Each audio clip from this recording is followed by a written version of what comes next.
Click the subscribe button, hit the bell icon to never miss another update.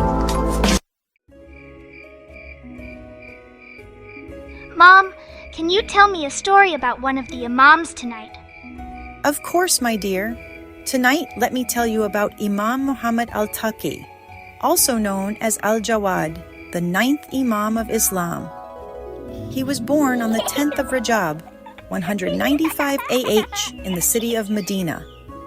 His father was Imam Ali al-Rida, and his mother was a noble and pious woman named Sabika, from a family known for their purity and virtue.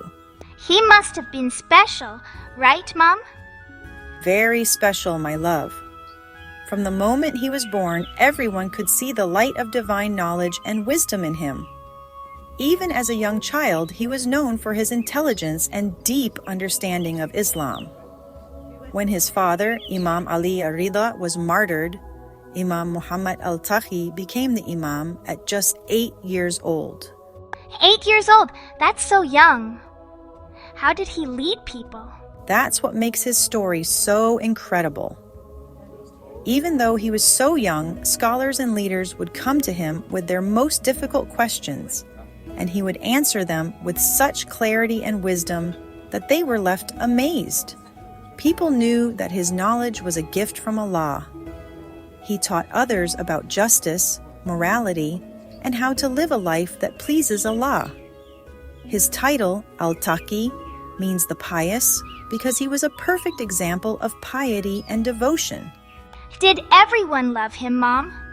Many people loved and respected him, but there were also those who felt threatened by his knowledge and influence. The rulers of the time, especially the Abbasid caliphs, were afraid of him because he reminded people of the truth and exposed their injustices. Sadly, Imam Muhammad Al-Taqi was poisoned by the orders of the caliph when he was just 25 years old. That's so unfair, Mom. He was so young.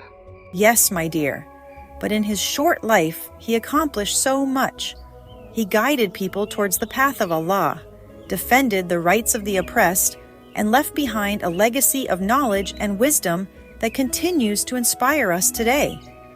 His life teaches us that it's not how long you live, but how you live that matters. He must have been so brave, Mom. I want to be brave like him, too. And you can be, my dear, by being honest, kind, and standing up for what's right, just like Imam Muhammad Al-Taqi did. Now, close your eyes and remember his story as you drift off to sleep.